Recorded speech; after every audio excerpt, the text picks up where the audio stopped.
Shalom, shalom, shalom, mes chers frères et sœurs à travers le monde. Que la grâce et la paix du Seigneur soient avec chacun d'entre vous.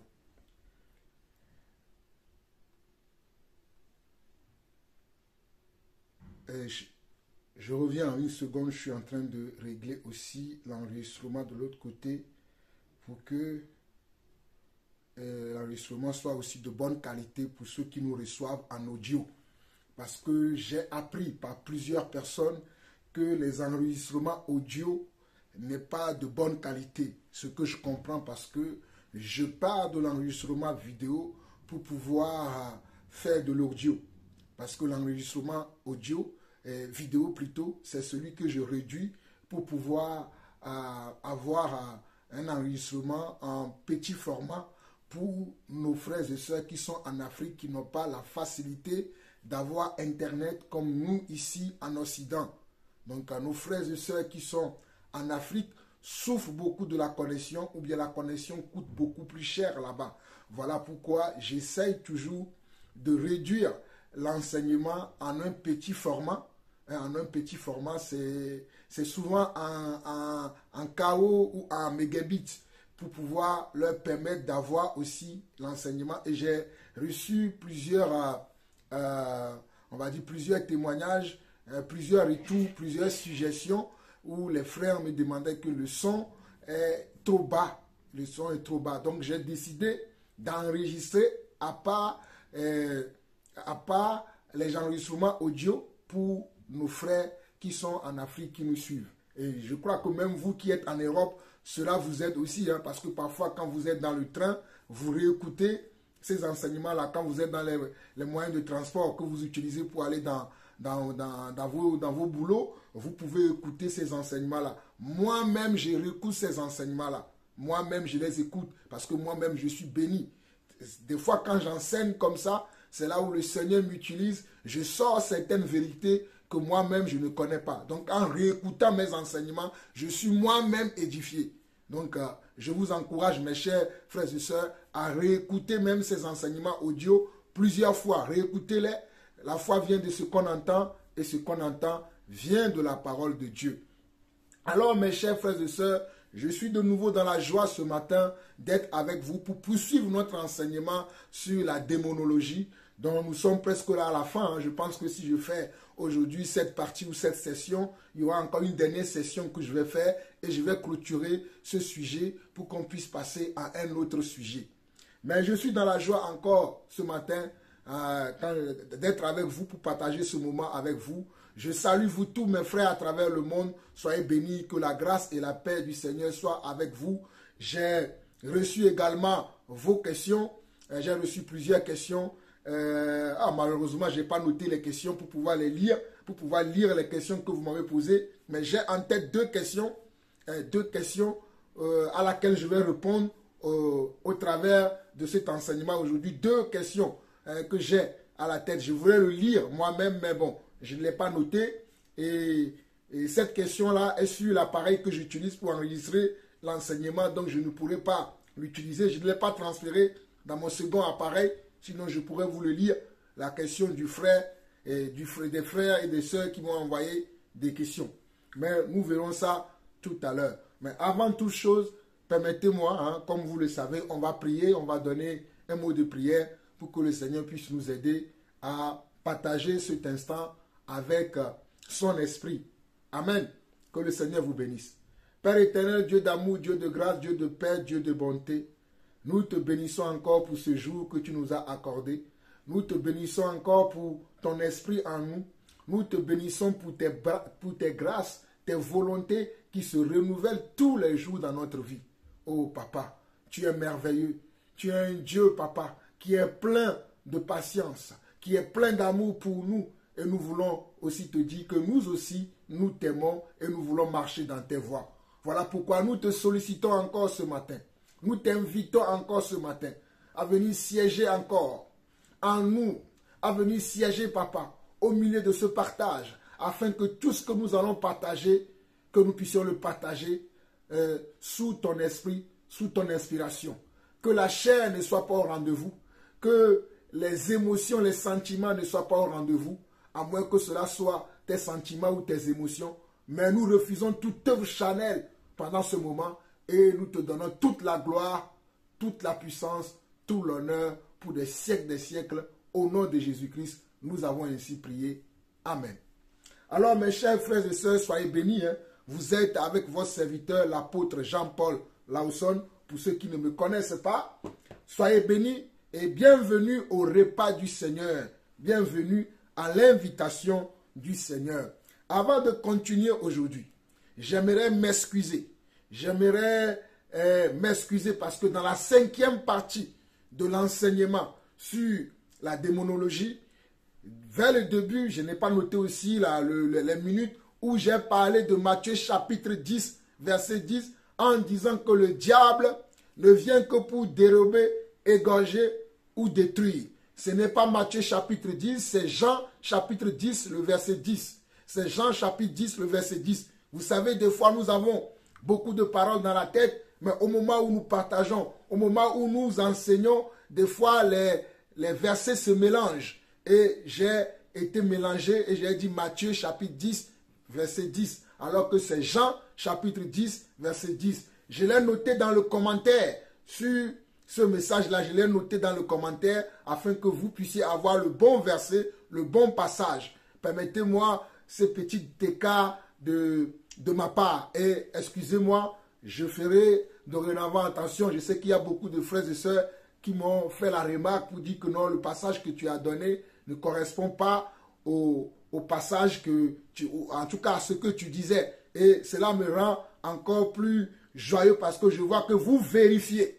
Cela me donne de l'encouragement. Vous devez vérifier si ce que nous disons est vrai. Prenez le temps de vérifier. Ce n'est pas grave ce que je suis en train de dire, hein, ce n'est pas grave, mais il est très important que vous vérifiez que ce que nous disons est vrai ou pas. Hein, ne prenez pas tout comme tout est servi sur un plateau sans avoir vérifié.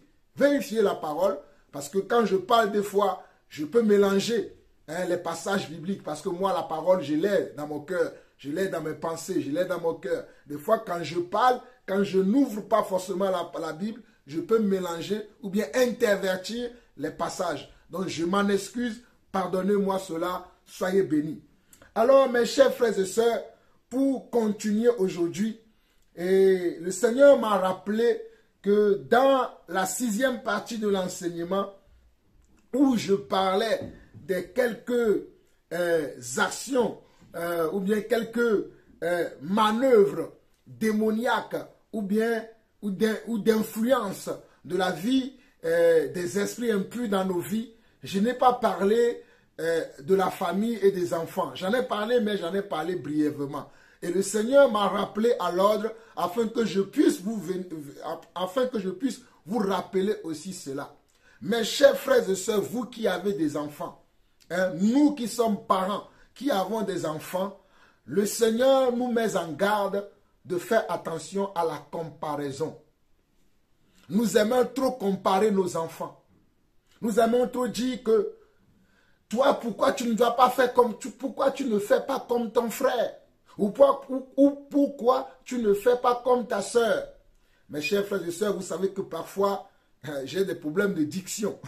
Donc, supportez-moi, j'essaierai de faire des efforts pour que vous puissiez me comprendre bien.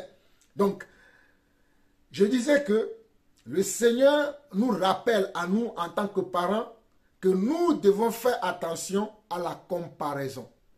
Des fois, nous comparons nos enfants. Et en comparant nos enfants, nous créons quoi? Nous créons de la jalousie dans le cœur de nos enfants. Et cela peut amener comment? Un chaos dans la famille. Cela peut amener comment? Cela peut amener des problèmes dans la famille quand nous passons notre temps à comparer nos enfants. Regardez mes 5 doigts. Si vous le voulez de cette manière-là, regardez mes 5 doigts. Elles ne sont pas pareilles. Regardez. Celui-là est plus petit que celui-là. Celui-là est plus petit que celui-là. Celui-là aussi est plus petit que celui-là. Et regardez celui-là. Les 5 doigts de la main ne sont pas pareils. C'est ainsi que dans la famille ou dans l'église, nous ne serons pas tous pareils. Mais regardez, les 5 doigts n'étant pas pareils, mais ils font quoi? Ils comment? Ils travaillent ensemble. Si je prends maintenant ma Bible, regardez, c'est avec les 5 doigts de la main que je l'ai pris. Alléluia. C'est avec les 5 doigts de la main que je l'ai pris. Pourtant, ils ne sont pas tous pareils. Donc j'aimerais dire ici à vous qui êtes parents, d'arrêter de faire aussi la comparaison de vos enfants. De dire tel enfant est mieux que tel enfant. Tel enfant ou bien je préfère tel enfant à tel enfant. Bien évidemment que nous pourrons, moi je le crois parce que je crois que Dieu aime tous ses enfants. Mais Dieu aime beaucoup plus ses enfants qui lui obéissent. C'est la vérité, nous ne pouvons pas le nier. Dieu aime beaucoup plus ses enfants qui lui obéissent. Nous avons vu dans la dernière fois, regardons, lisons ceci très rapidement. Lisons dans 1 Pierre chapitre 3, afin que vous puissiez comprendre la pensée de l'Esprit, la pensée que l'Esprit m'a donnée. 1 Pierre chapitre 3, nous n'inventons pas les choses, nous parlons sous l'inspiration du Seigneur. 1 Pierre chapitre 3, nous allons lire du verset 10 au verset 12. Regardez ce que la Bible dit. Si quelqu'un en effet veut aimer la vie et avoir des jours heureux, qu'il préserve sa langue du mal et s'élève des paroles trompeuses, qu'il s'éloigne du mal et fasse le bien, qu'il recherche la paix et la poursuive, car les yeux du Seigneur sont sur les justes et ses oreilles sont attentives à leurs prières. Les yeux du Seigneur sont sur les justes, ce qui veut dire que les yeux du Seigneur ne sont pas sur les pécheurs. Regardez, 1 Pierre 3, verset 12. Car les yeux du Seigneur sont sur les justes et ses oreilles sont attentives à leurs prières. Mais la face du Seigneur est contre ceux qui font le mal. Mais la face du Seigneur est contre ceux qui font le mal. Mais la face du Seigneur est contre ceux qui font le mal. Donc, basé sur ce passage-là, je peux vous dire que, en tant que parents aussi, ça peut nous arriver d'avoir de l'amour, d'avoir beaucoup plus d'affection pour nos enfants qui nous obéissent, pour nos enfants qui nous écoutent, pour... permettez-moi un petit réglage encore. Mon pupitre me dérange, voilà, c'est bon. Donc, pour nos enfants qui nous obéissent, pour nos enfants qui nous écoutent, nous les aimons beaucoup plus.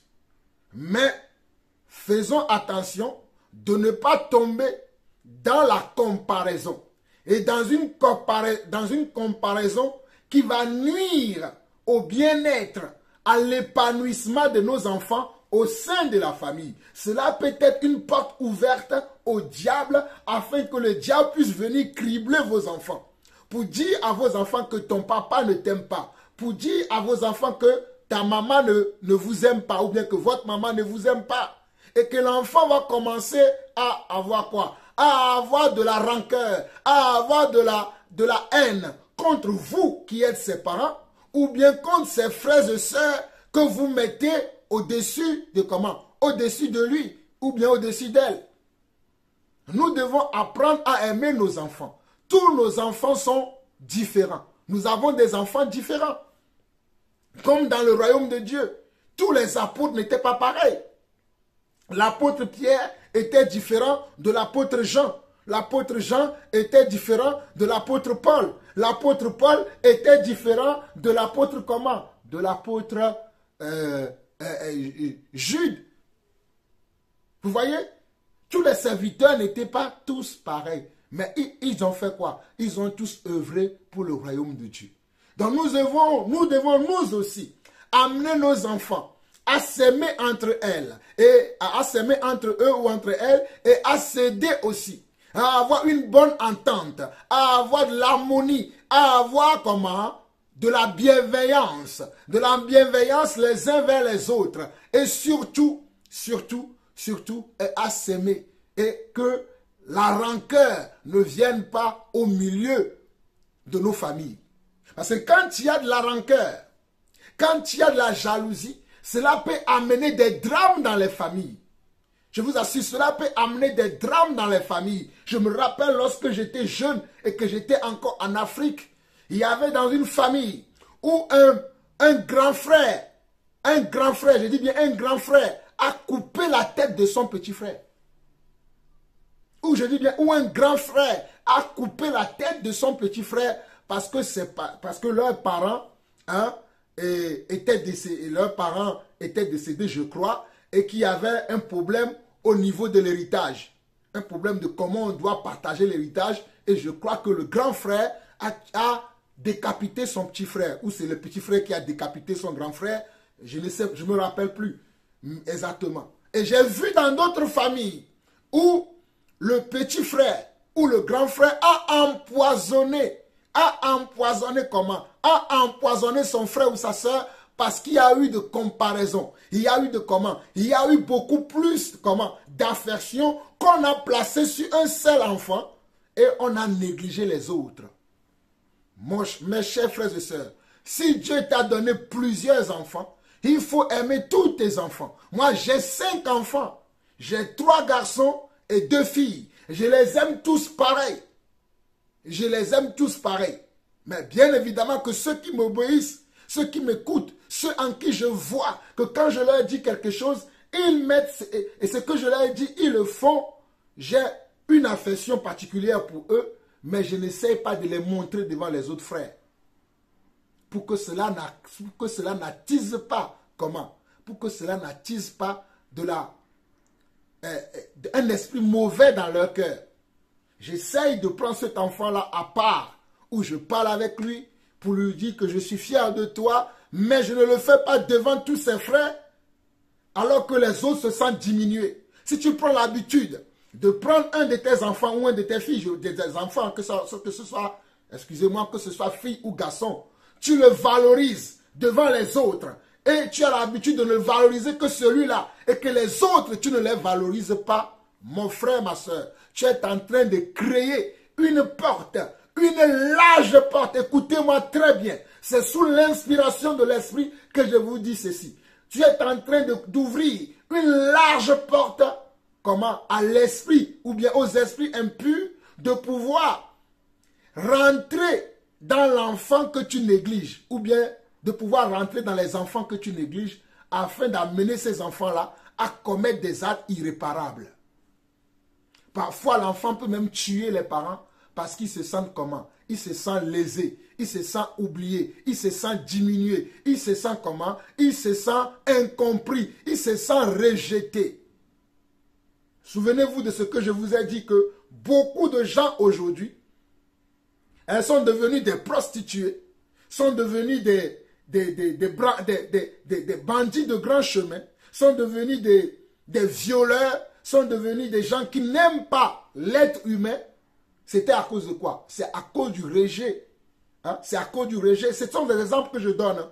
Dieu peut vous amener à comprendre plus loin ce que je dis. Dieu peut vous amener à identifier beaucoup d'autres aspects de ce que je dis. Mais je suis simplement en train de nous alerter que nous devons faire attention à la manière dont nous considérons nos enfants, à la manière dont nous éduquons nos enfants, à la manière dont nous sensibilisons nos enfants, à la manière dont nous formons nos enfants.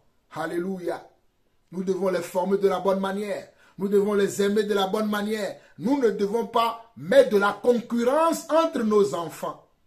Nous ne devons pas mettre de la concurrence entre nos enfants. Il y a des gens qui se vendent. J'ai mon enfant qui est médecin. J'ai mon enfant qui est avocat. J'ai celui-là qui est ceci. Regarde, ton frère fait de la médecine. Ton frère fait le droit. Pourquoi toi tu veux aller faire telle chose? Les 5 doigts de la main ne sont pas pareils. Peut-être tu vas avoir un enfant avocat, mais peut-être tu auras un autre enfant qui sera mécanicien. Peut-être tu auras un enfant comment? Qui sera peut-être un médecin, mais tu auras un autre enfant qui serait quoi? Eh bien, qui serait un infirmier ou bien qui serait, je ne sais pas, qui serait jardinier. C'est ce que Dieu a prévu pour cet enfant. Donc, arrêtons aussi de semer comment? De semer la concurrence. De semer la concurrence au sein de nos familles, car cela peut ouvrir la porte à beaucoup d'esprits démoniaques qui va détruire vos familles. J'en ai vu beaucoup de familles détruites à cause de comment? à cause de la comparaison. Il peut y avoir l'imitation. Tu peux encourager tes enfants à s'imiter. Cela est différent de la comparaison. L'imitation est différente de la comparaison. Je dis bien, l'imitation est différente de la comparaison. Prenez un dictionnaire et suivez comment, lisez l'explication du mot imitation et du mot comparaison. Vous allez vous rendre compte de ce que je suis en train de vous dire. Faites attention à cela. Ne détruisez pas vos familles par rapport aux paroles qui sortent de vos bouches.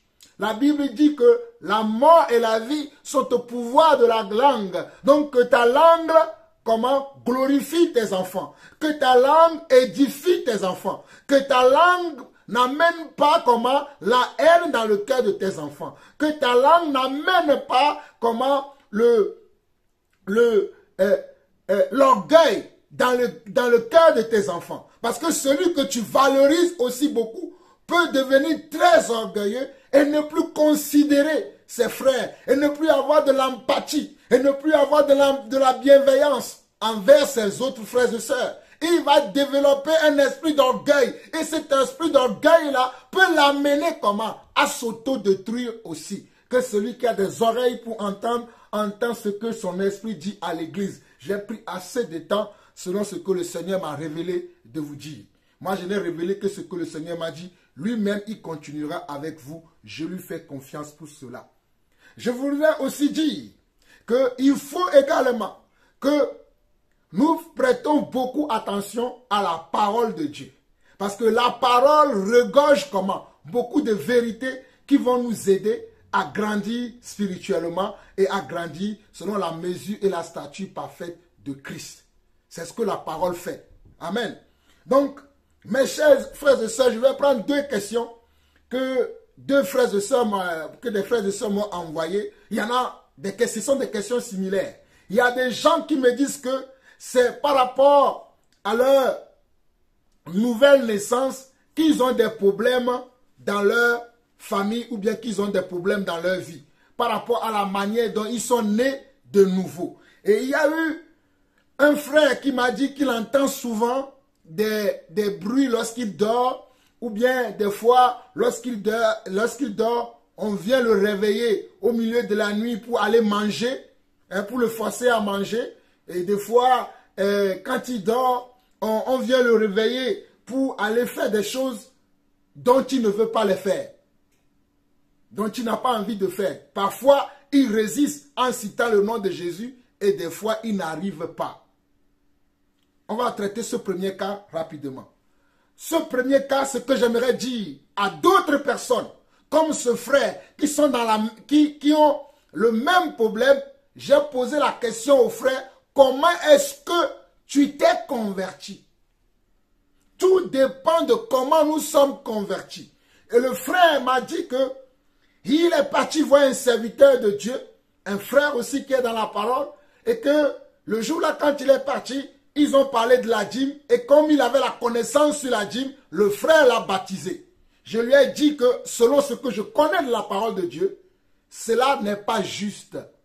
Ce n'est pas parce que quelqu'un connaît les différents types de dîmes qu'il y a dans la Bible, ou bien qu'il y a une connaissance concernant la dîme, que le frère, on peut le baptiser comme ça. Avant de baptiser quelqu'un, écoutez-moi très bien, avant de baptiser quelqu'un, pour devenir enfant de Dieu, il faut d'abord croire à la parole. Il faut d'abord croire à l'évangile. Pour devenir enfant de Dieu, il faut d'abord croire à l'évangile. Il faut que tu puisses entendre l'évangile. Il faut que tu puisses entendre la parole de Dieu, y adhérer dans ton cœur, croire de tout ton cœur ce qu'on t'a prêché, la parole qu'on t'a prêchée, et c'est la parole de la repentance qu'on doit te prêcher. C'est la parole de la repentance qu'on doit d'abord te prêcher. Ce n'est pas la connaissance que nous prêchons. Nous ne prêchons pas la connaissance aux gens. Nous prêchons d'abord pour les personnes qui doivent être converties. Nous les prêchons d'abord la repentance. Nous prêchons d'abord la repentance. J'insiste là-dessus. tu dois d'abord écouter l'évangile de la repentance. Et une fois que tu as écouté cet évangile et que tu y adhères, c'est ainsi maintenant qu'on doit te baptiser. Je vais prouver ce que se dit par la parole de Dieu. Prenons la Bible dans Marc chapitre 16. Marc chapitre 16. Marc chapitre 16, nous allons lire à partir du verset 15. Que le Seigneur vous bénisse pour votre écoute. Marc chapitre 15. Marc chapitre 16, verset 15 à 17. Regardez ce que Jésus dit ici.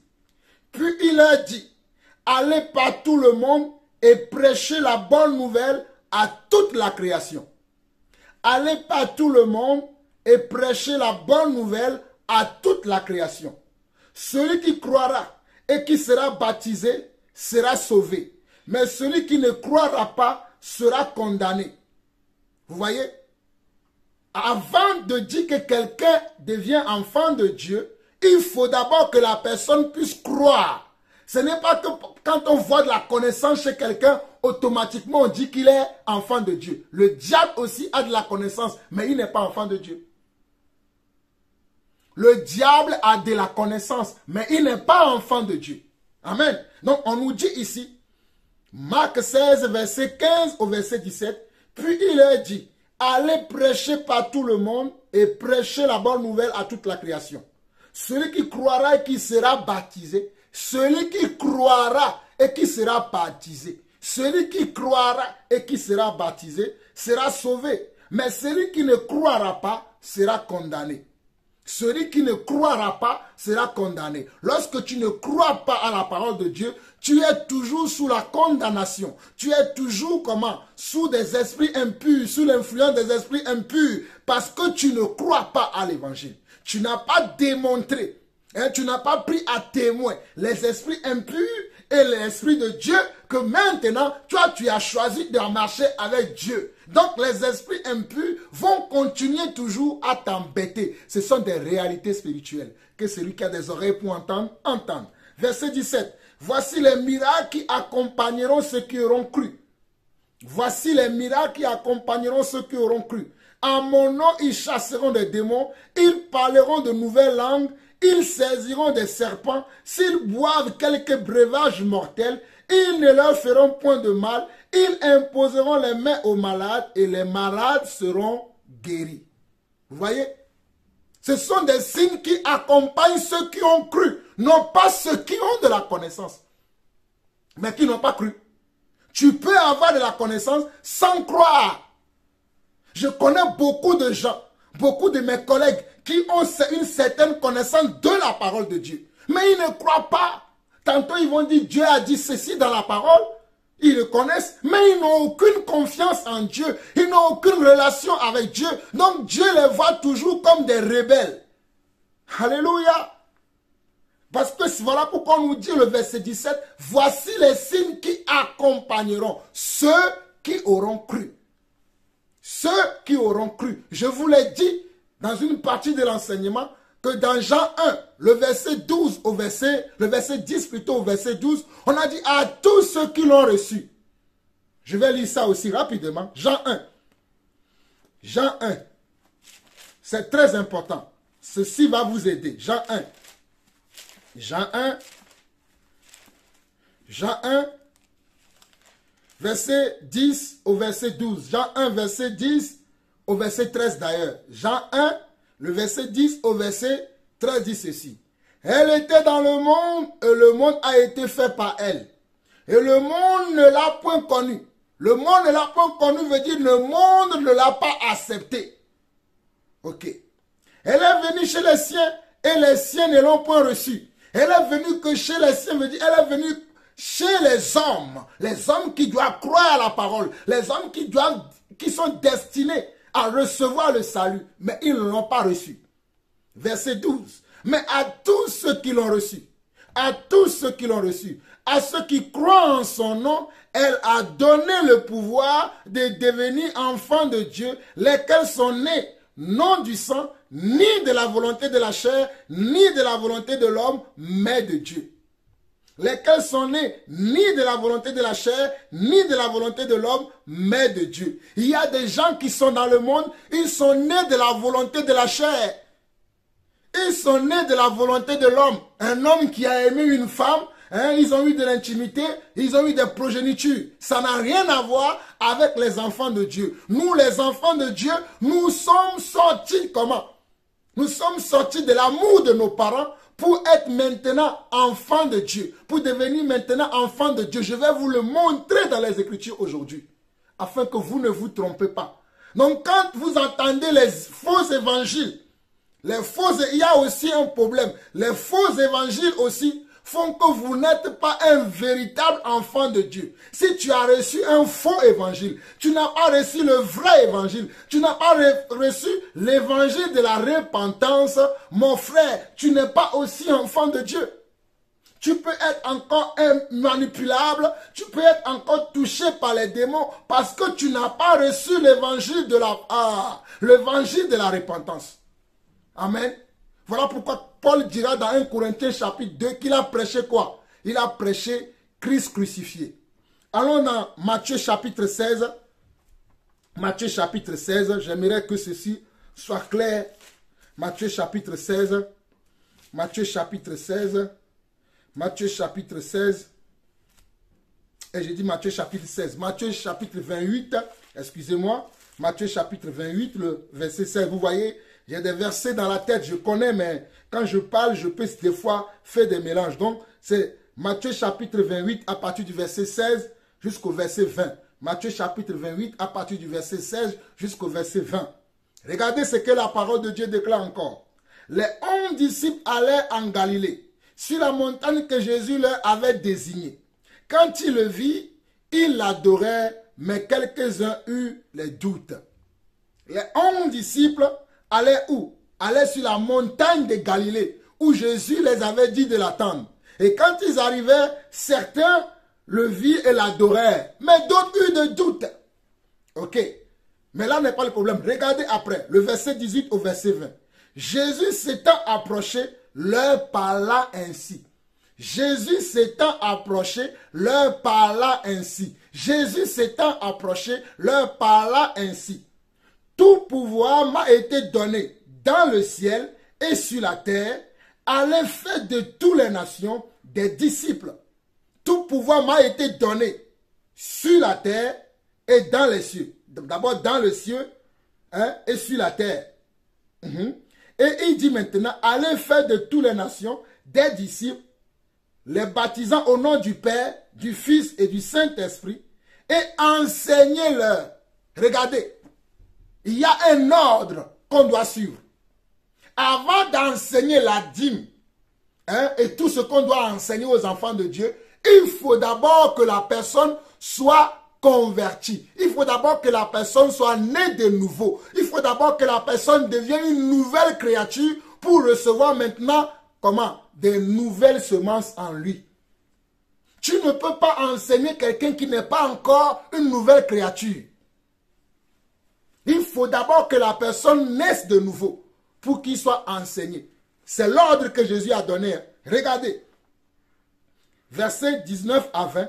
Il dit, allez faire de toutes les nations des disciples, les baptisant au nom du Père, du Fils et du Saint-Esprit, et enseignez-leur à observer tout ce que je vous ai prescrit. Et voici, je suis avec vous tous les jours jusqu'à la fin du monde. Et voici, je suis avec vous tous les jours jusqu'à la fin du monde. Et voici, je suis avec vous tous les jours jusqu'à la fin du monde. Donc, d'abord, préalablement, hein, premièrement, on doit prêcher d'abord l'évangile de la repentance. Et quand les gens vont croire à cet évangile-là, c'est alors que nous allons les baptiser. Et après le baptême, nous commençons maintenant à les enseigner. C'est la méthode des apôtres, c'est la méthode de Jésus-Christ et c'est la même méthode que Jean-Paul Lawson utilise. Je n'ai pas une autre méthode parce que je ne veux pas avoir à chasser les démons tous les dimanches dans mon église parce que je ne fais pas les choses selon Dieu. Je veux que les enfants de Dieu comprennent ça. Allons dans Actes. Pour conclure ce sujet, allons dans Actes chapitre 2. Actes chapitre 2. Actes chapitre 2. Nous n'avons pas le temps pour lire plus loin, mais regardons à partir du verset 37 au verset 41. Actes chapitre 2, verset 37 au verset 41 dit ceci. Après avoir entendu ces discours, ils eurent le cœur vivement touché. Et il dit à Pierre et aux apôtres, hommes frères, que ferons-nous?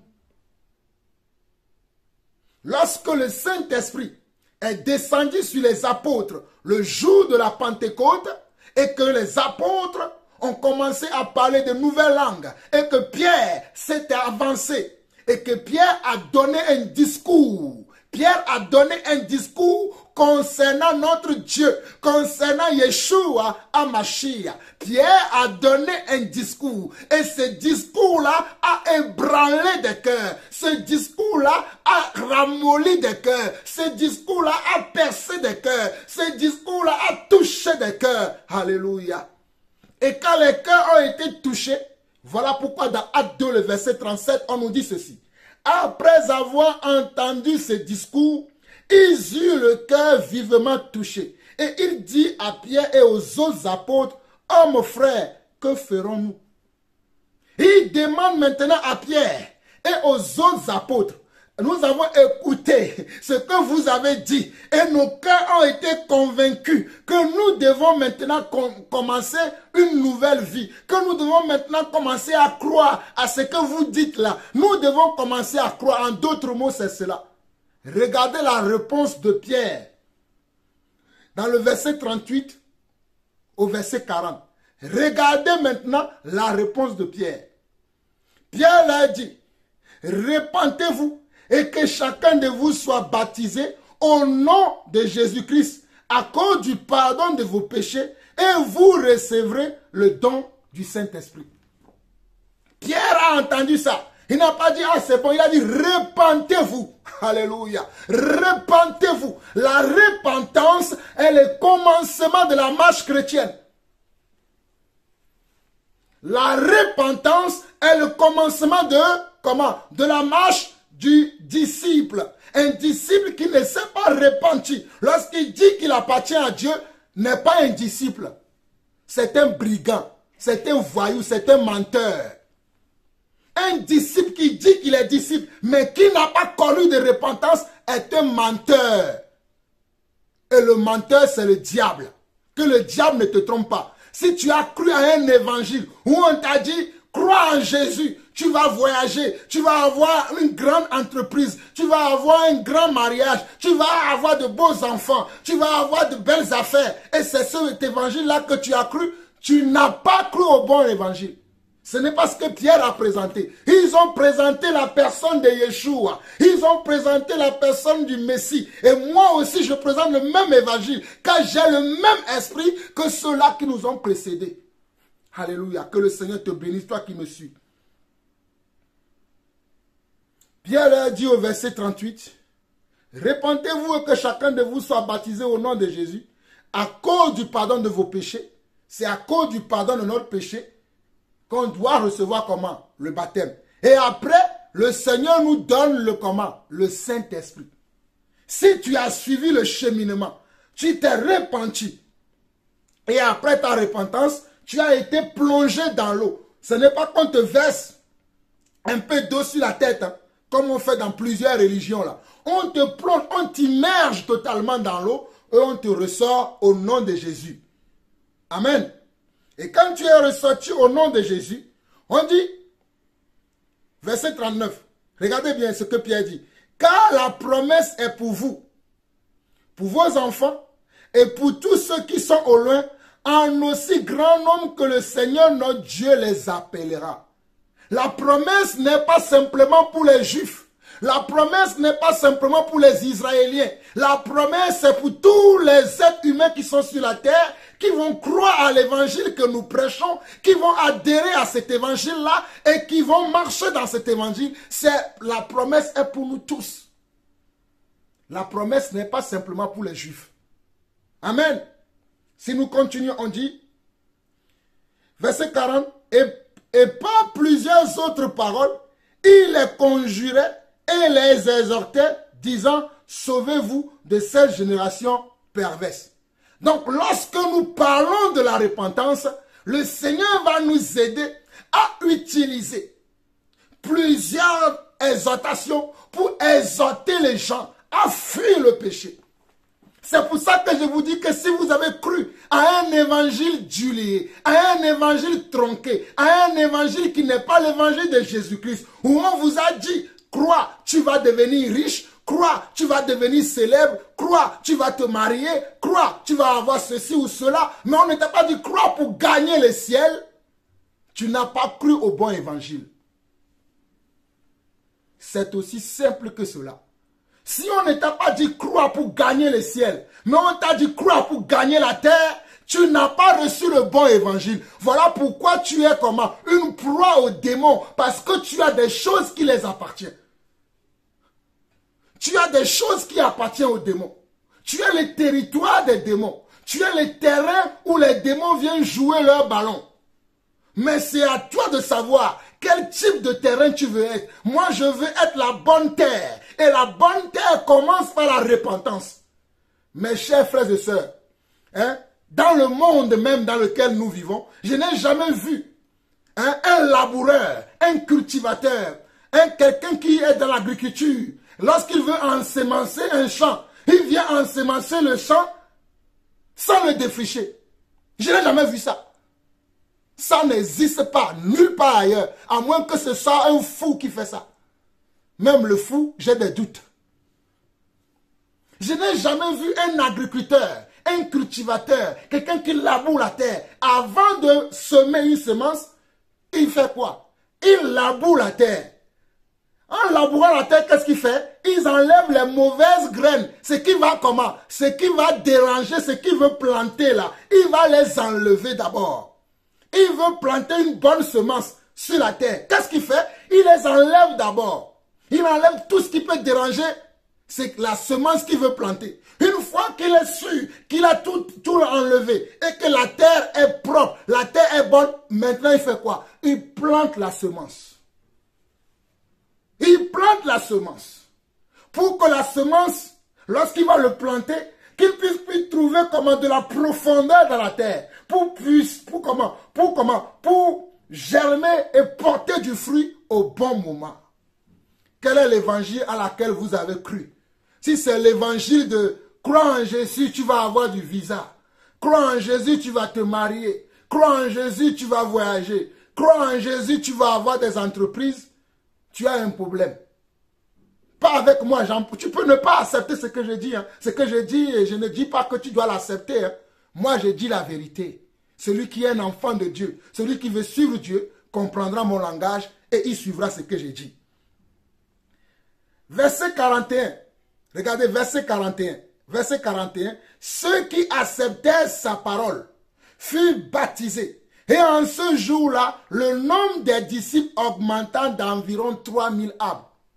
On dit ceux qui acceptèrent. Ça veut dire qu'il y a des gens qui n'ont pas accepté. Voilà pourquoi il est important que lorsque nous prêchons l'évangile, surtout lorsque nous voulons amener les gens à la foi, que nous prêchons l'évangile de la vérité, l'évangile du dépouillement, l'évangile du dépouillement de la chair. C'est ce que nous devons prêcher pour que les gens puissent croire d'abord. Ce n'est pas l'évangile dilué. Ce n'est pas un parti politique que nous créons. Ce n'est pas une association que nous créons, mais nous voulons créer comment? Le royaume de Dieu dans la vie des gens. Et le royaume de Dieu ne vient que lorsqu'il y a de la repentance. Le royaume de Dieu ne vient que lorsqu'il y a de la repentance. Est-ce que vous croyez ça? Et tout le monde ne croira pas. Ce que je dis là, je sais que tout le monde ne l'acceptera pas. Ce que je prêche, je sais que tout le monde ne l'acceptera pas. Je le sais. Mais moi, je dois prêcher ce qui est juste, ce qui est vrai, ce qui est comment, ce qui est honorable. Je ne veux pas prêcher pour faire plaisir à X ou Y. Je ne veux pas accepter les gens, oui, non, mais viens, non, je ne baptise pas les gens par sentiment ou par émotion. Je baptise quelqu'un parce que je sais que l'évangile que j'ai prêché, il a cru à cela, je peux le baptiser. J'ai baptisé plusieurs personnes dans le Seigneur. Même mon épouse, Nous étions dans la même assemblée. Lorsque j'ai commencé à servir le Seigneur à nouveau, j'ai rebaptisé mon épouse. Mon épouse, hein. Nous étions dans la même assemblée. Nous sommes mariés dans la même assemblée. Nous avons été tous à l'école biblique dans la même assemblée. Mais lorsque le Seigneur a commencé à m'utiliser, mon épouse, il a dit, baptise-moi. Je vais tout recommencer à zéro. Ne vous trompez pas, hein. Que personne ne vous trompe. Ok, je continue. Verset 42. Il dit, il persévérait dans l'enseignement des apôtres. Regardez, c'est une fois que vous êtes baptisés, vous êtes devenus enfants de Dieu, qu'on doit commencer à vous enseigner. On ne met pas les charrues avant les bœufs. On met d'abord les bœufs et on met les charrues derrière. C'est comme ça que nous devons faire les choses dans le royaume. On ne met jamais les charrues avant les bœufs. Parce qu'on nous dit au verset 42, il persévérait dans l'enseignement des apôtres, dans la communion fraternelle, dans la fraction du pain et dans les prières. Pour prier là, il faut d'abord que tu aies la ligne de Dieu. Pour prier, que ta prière soit efficace là, il faut d'abord que tu aies la ligne de Dieu. La ligne directe, sans passer par les démons là. Il faut que tu aies d'abord cette ligne. Et cette ligne là, tu peux l'avoir que quoi? Tu peux l'avoir que lorsque tu es converti. Que lorsque tu es né de nouveau. Lorsque tu as refusé ta vie du passé et que tu acceptes comment? Une vie nouvelle. Regardez. Je suis en même temps en train de vous montrer. Hein, je suis en train de répondre aux questions. En même temps, je suis en train de vous montrer qu'un véritable enfant de Dieu ne peut pas être le territoire du diable. Un véritable enfant de Dieu ne peut pas être possédé, ne peut pas être comment? Le réceptacle des esprits impurs. C'est faux. Hey, écoutez-moi, je suis l'apôtre Jean-Paul Lawson.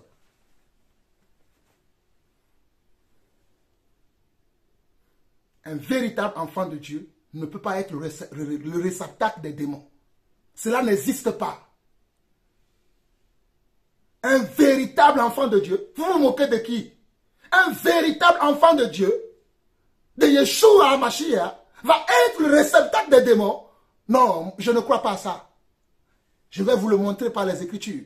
Que celui qui veut croire, croit. Que celui qui ne veut pas croire, ne croit pas. Ce n'est pas mon problème. Moi, je crois à ce qui a été écrit. Je crois à ce que j'ai reçu de Dieu. Et je l'enseigne avec fermeté. Allons-y.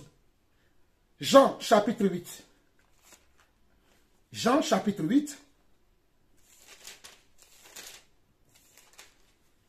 Jean chapitre 8.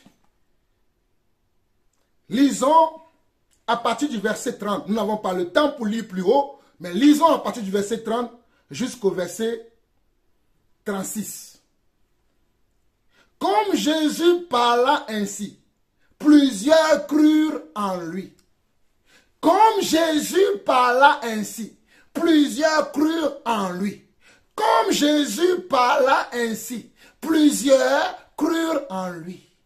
Quand Jésus parlait, les gens croyaient en lui.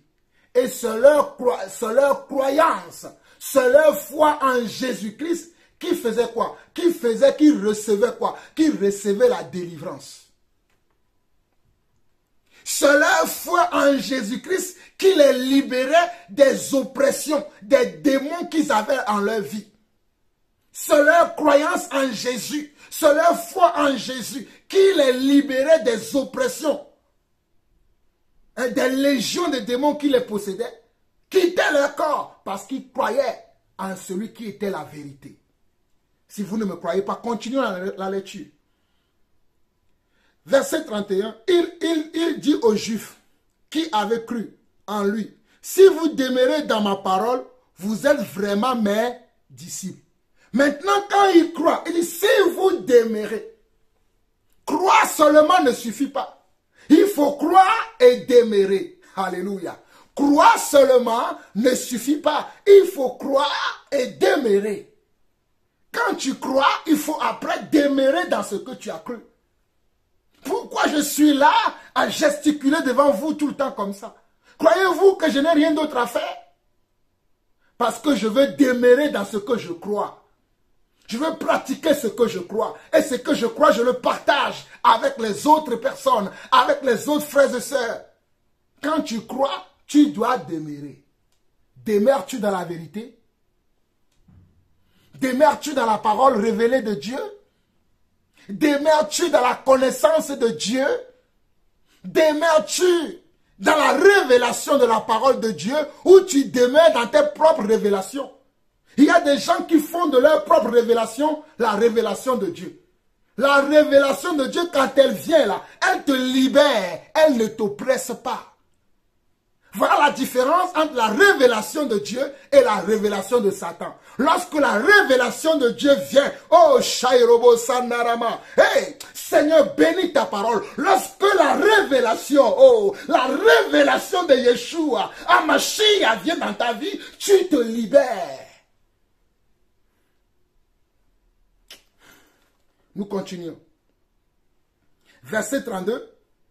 Vous connaîtrez la vérité et la vérité vous, regardez, vous connaîtrez la vérité et la vérité vous affranchira. Vous connaîtrez la vérité et la vérité vous rendra libre. Vous connaîtrez la vérité et la vérité vous rendra libre. Vous connaîtrez la vérité et la vérité vous affranchira. Verset 33.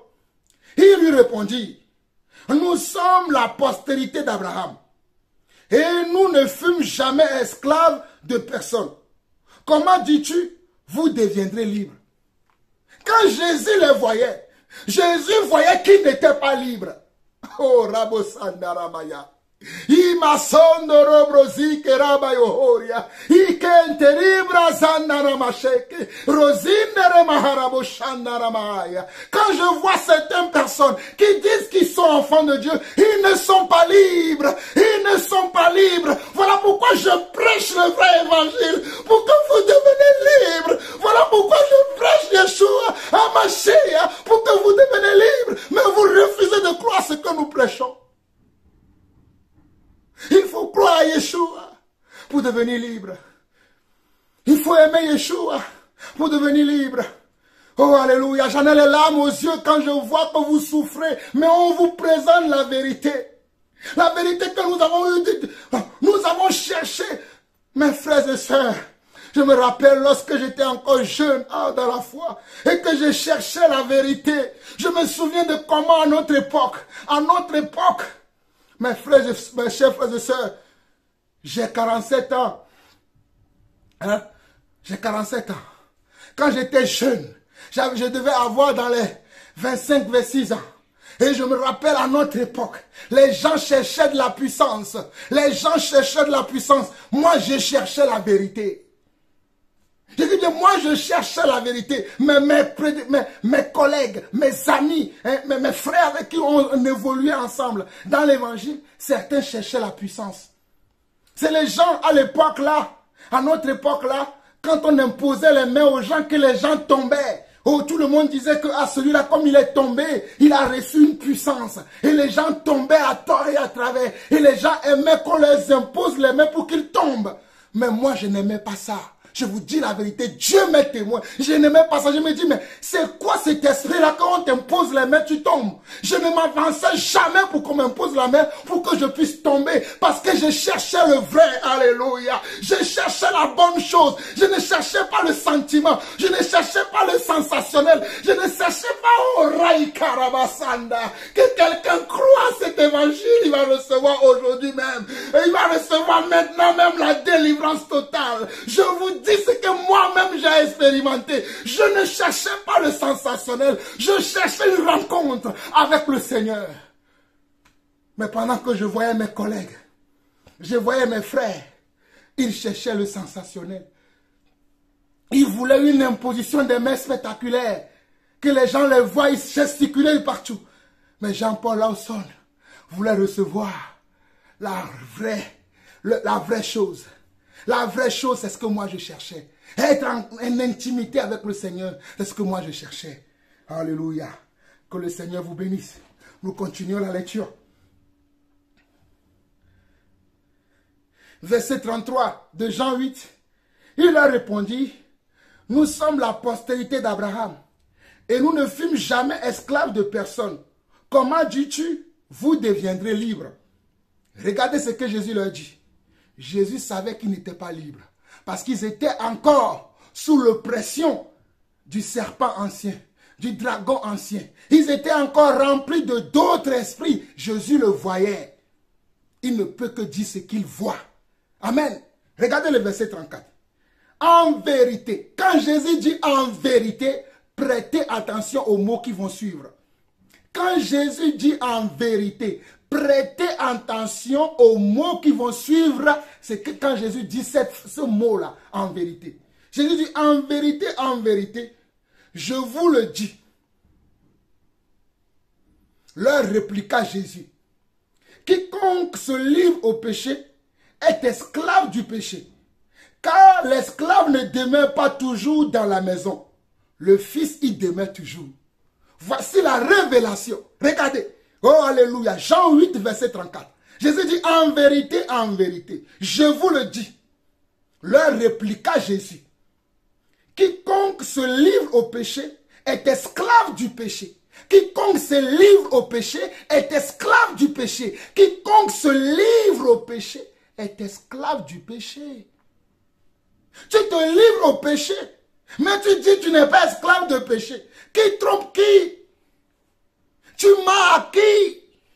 Tu te trompes toi-même, mais tu ne trompes pas Yeshua, Mashiach. Tu ne peux pas tromper le Saint-Esprit. Tu te trompes, tu te mens à toi-même.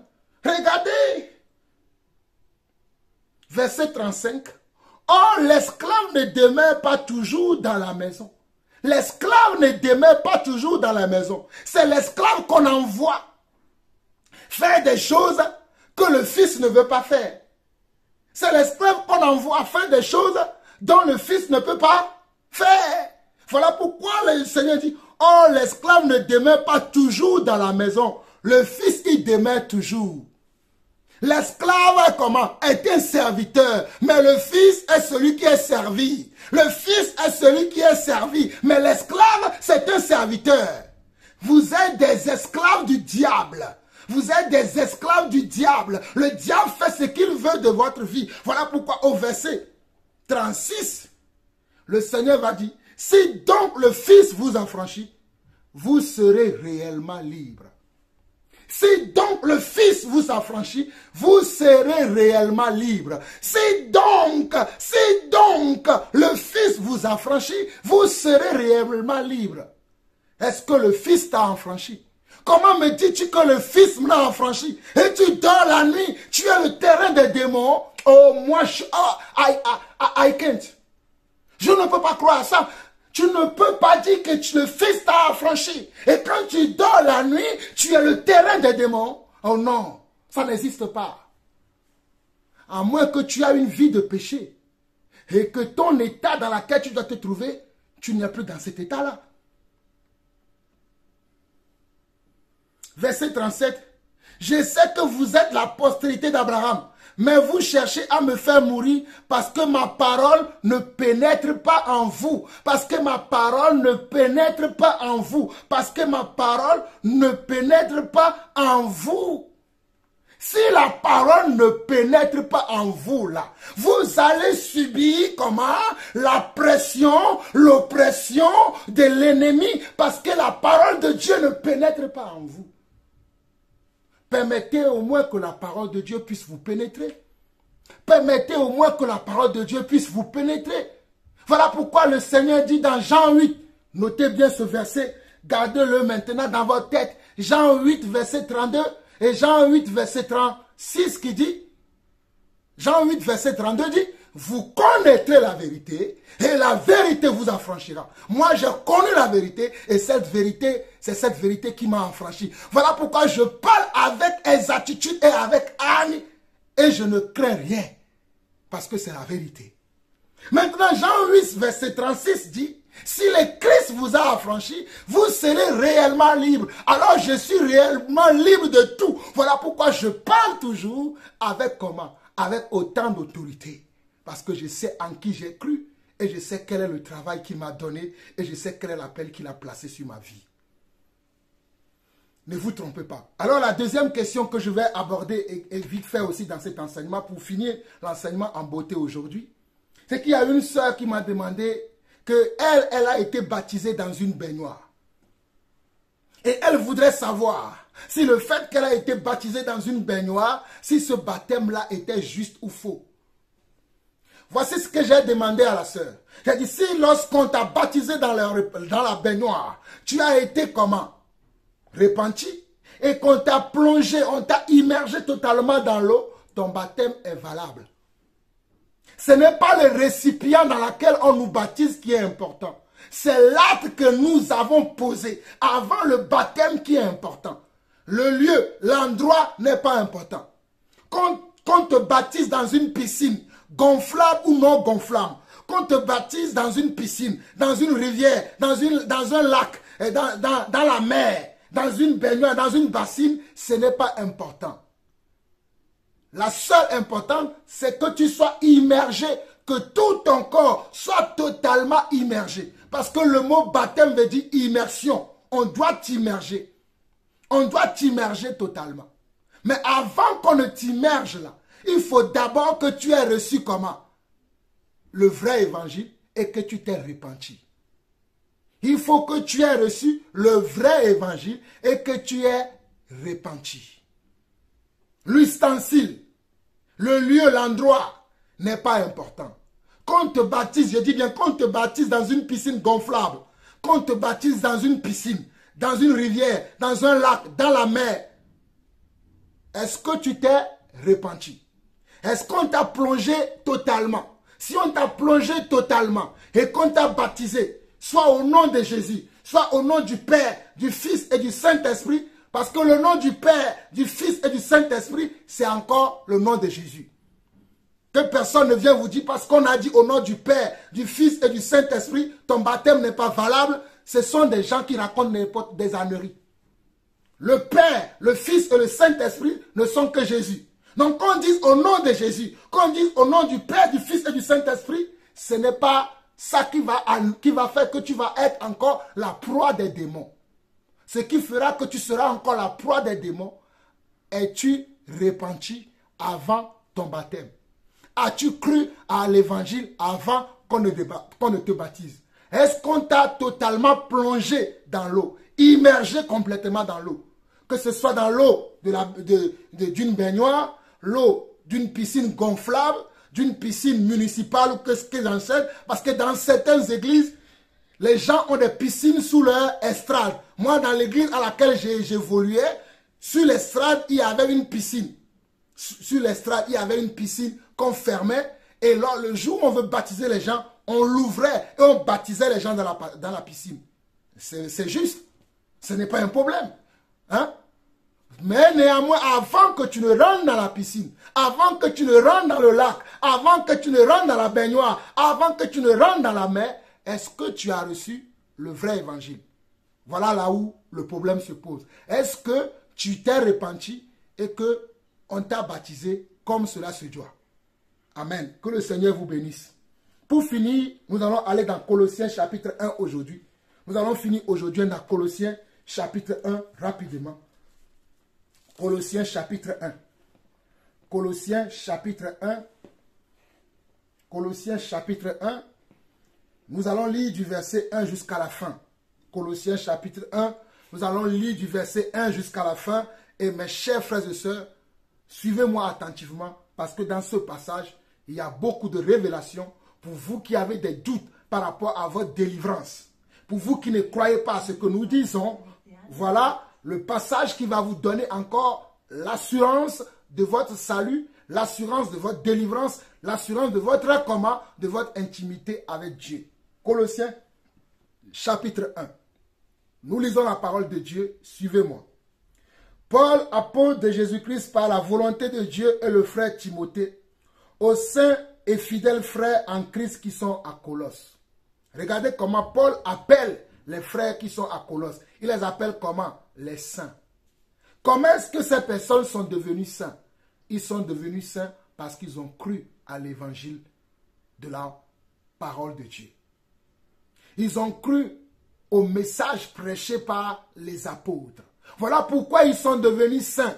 Un saint, ce n'est pas ce que nous voyons faire l'Église catholique. Quelqu'un meurt et après on va dire qu'on l'a canonisé et qu'il devient saint. Non, tu es un saint, je suis un saint et tous les croyants du monde qui ont cru au vrai évangile, qui ont suivi les étapes de la repentance, le baptême et qui gardent la parole, c'est eux qui sont des saints.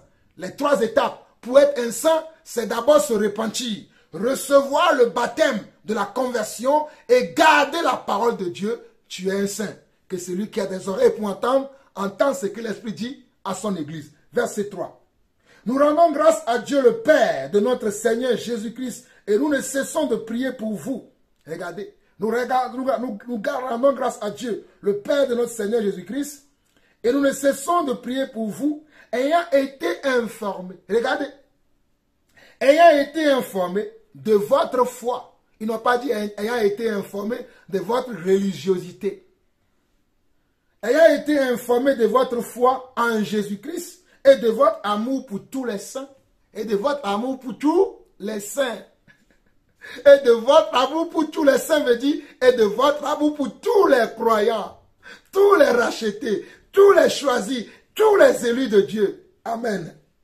À cause de l'espérance qui est réservée dans les cieux, et que la parole de la vérité, et que la parole de la vérité, et que la parole de la vérité, la parole de l'évangile vous a précédemment fait connaître. C'est la parole de la vérité qui est la parole de l'évangile qui doit nous faire connaître les réalités spirituelles. Alléluia! Je suis dans la joie parce que c'est la vérité. À cause de l'espérance qui est en vous, qui vous est réservée dans les cieux, et que la parole de la vérité, la parole de l'évangile vous a précédemment fait connaître. Il est au milieu de vous et dans le monde entier. Il porte des fruits. Hein? Cette parole, il est au milieu de nous et il est dans le monde entier. Mais il porte également des fruits et il s'accroît. Voilà pourquoi tu ne peux pas être toujours un bébé spirituel. Tu ne peux pas toujours te balloter à tout vent de doctrine. Parce que tu dois grandir. Vous devez grandir. Il s'accroît. Alléluia. Comme c'est aussi le cas parmi vous, depuis le jour où vous avez entendu et connu la grâce de Dieu conformément à la vérité. Il est important d'entendre et de connaître la grâce de Dieu, mais conformément à la vérité. Pas ce qui n'est pas conforme, mais ce qui est conforme à la vérité. Alléluia. Conformément à la vérité. Voilà pourquoi quand je vous dis que vous avez écouté un évangile dilué, un évangile tronqué, où on vous a dit crois en Jésus, tu vas devenir célèbre, crois en Jésus, tu vas te marier, crois en Jésus, tu vas avoir des affaires, on ne t'a pas prêché conformément selon la vérité. On ne t'a pas parlé du dépouillement. On ne t'a pas dit que tu dois te repentir. Tu n'as pas reçu le vrai évangile. C'est aussi simple que cela. Je relis encore le verset 6 de Colossiens chapitre 1.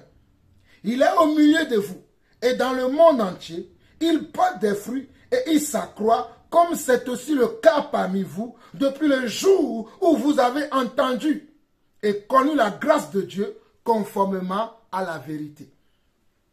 D'après les instructions que vous avez reçues d'Épaphras, notre bien-aimé compagnon de service, c'est Épaphras que les apôtres envoyaient chez les Colossiens afin qu'ils arrivent à leur donner de la connaissance des instructions qui doivent suivre. Verset 7. D'après les instructions que vous avez reçues d'Épaphras, notre bien-aimé compagnon de service, il est pour vous un fidèle ministre de Christ. Il est un fidèle ministre de Christ. Il n'est pas un infidèle ministre. Il est un fidèle ministre. Moi, je suis un fidèle ministre. Je ne veux pas être un infidèle ministre. Il nous a appris de quel amour l'Esprit vous anime. Il nous a appris de quel amour l'Esprit vous anime. Les Colossiens ont reçu la foi au travers de l'évangile qui est conforme à la vérité. Et ils ont également reçu l'Esprit. Comment peuvent-ils encore sous l'emprise des démons? Ils ne peuvent pas parce qu'ils ont reçu la vraie chose. Qu'est-ce que tu as reçu? Tout dépend de là. Nous avançons. Verset 9. C'est pour cela que nous aussi, depuis le jour où nous avons été informés, nous ne cessons de prier Dieu pour vous. Nous demandons que vous soyez remplis. Regardez. Depuis le jour où nous avons entendu, où nous avons été informés, nous ne cessons de prier Dieu pour vous. Nous demandons que vous soyez remplis de la connaissance de sa volonté en toute sagesse et intelligence spirituelle. Regardez. Nous demandons que vous soyez remplis de la connaissance de sa volonté. Que vous soyez remplis de la connaissance de sa volonté. En toute sagesse et intelligence spirituelle. Il y a une intelligence intellectuelle que les gens veulent amener dans l'église. Mais moi, je ne veux pas avoir une intelligence intellectuelle. Croyez-moi, j'ai aussi une intelligence intellectuelle. Même si ma diction n'est pas juste parfois, est monotone parfois, mais j'ai une intelligence intellectuelle. Mais, je préfère beaucoup plus mon intelligence spirituelle. Parce que l'intelligence spirituelle est au-dessus de l'intelligence intellectuelle. Et moi, je préfère l'intelligence spirituelle. Que celui qui a des oreilles entende ce que l'Esprit dit à son Église. Pour marcher d'une manière digne du Seigneur et lui être entièrement agréable. Pour être agréable au Seigneur, il faut avoir une intelligence spirituelle. Portant des fruits en toutes sortes de bonnes œuvres et croissant par la connaissance de Dieu. Regardez encore, on doit croître par la connaissance de Dieu. Fortifié à tous égards par sa puissance glorieuse, fortifié à tous égards par sa puissance glorieuse, fortifié à tous égards. Fortifié à tous égards veut dire, il n'y aura pas de domaine dans ta vie où tu seras faible, parce que le Seigneur te fortifiera. Fortifié à tous égards, il n'y aura pas de dimensions dans ta vie où tu seras faible. Toutes les dimensions de ta vie seront comblées par la puissance de notre Dieu. C'est ce qu'ils disent les Écritures et c'est ce que je crois. Verset 11 de Colossiens 1. Fortifié à tous égards par sa puissance glorieuse, en sorte que vous soyez toujours et avec joie, persévérants et patients. Regardez, afin que vous soyez toujours avec joie, persévérants et patients. Regardez comment je suis tout le temps persévérant.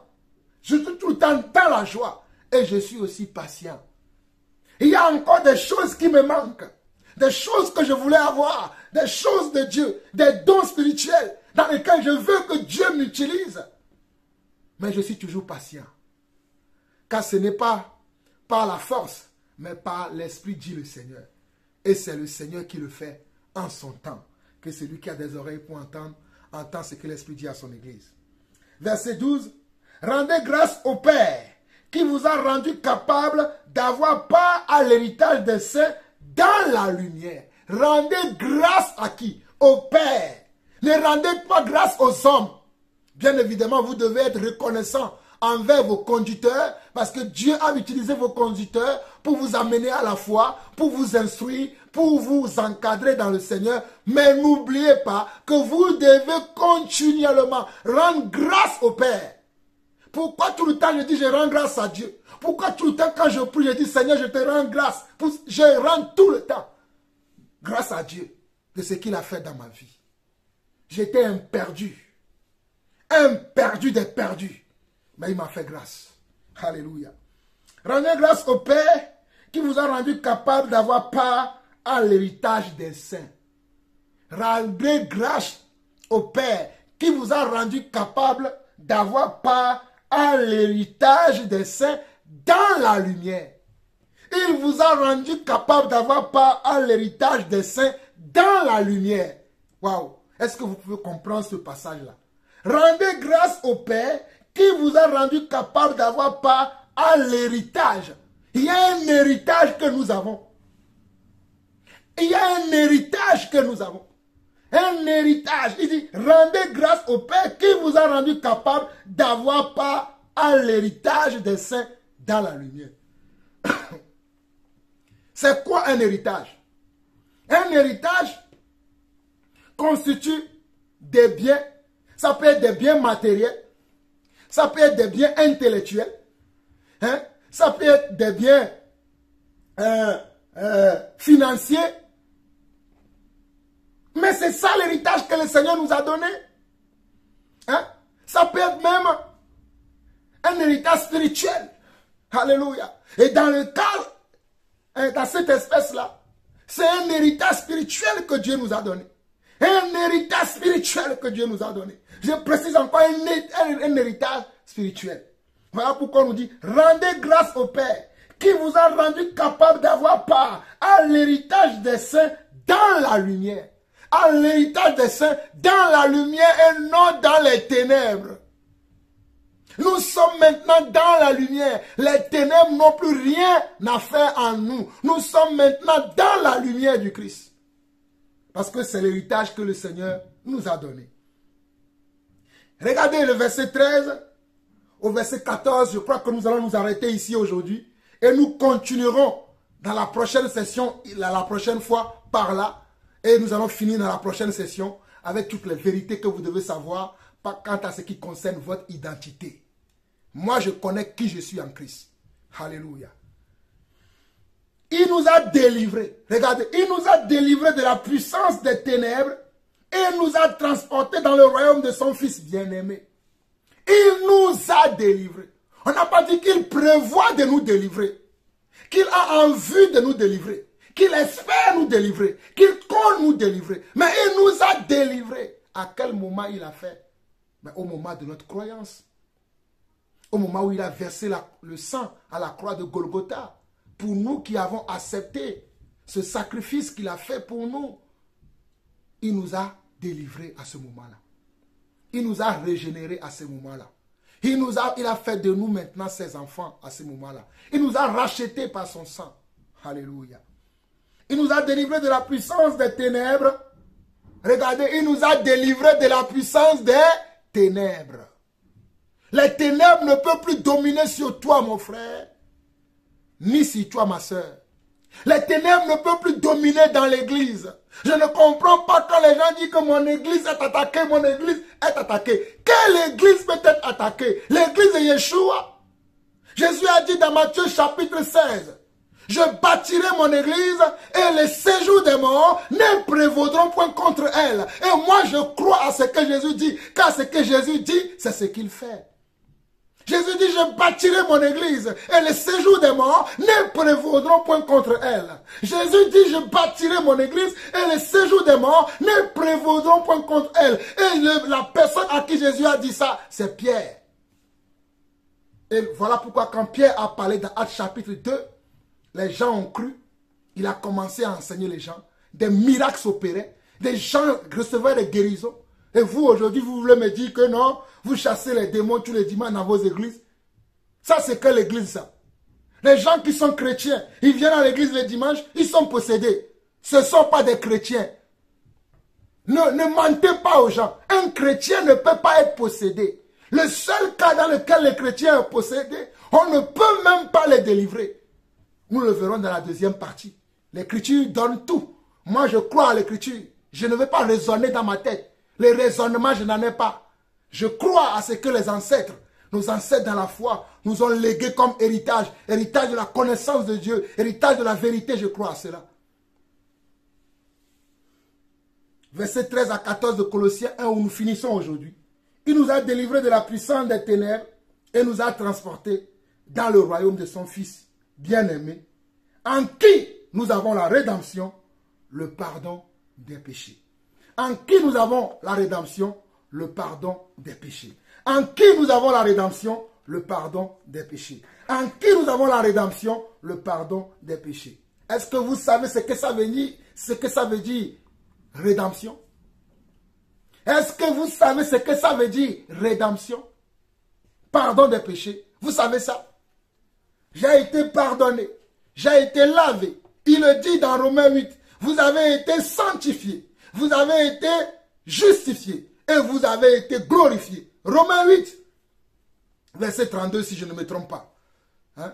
Romains 8. Il dit vous avez été sanctifiés. Vous avez été lavés. Vous avez été purifiés. Vous avez été justifiés. Comment moi qui ai été justifié, je dois me voir encore que quelqu'un qui n'est pas juste?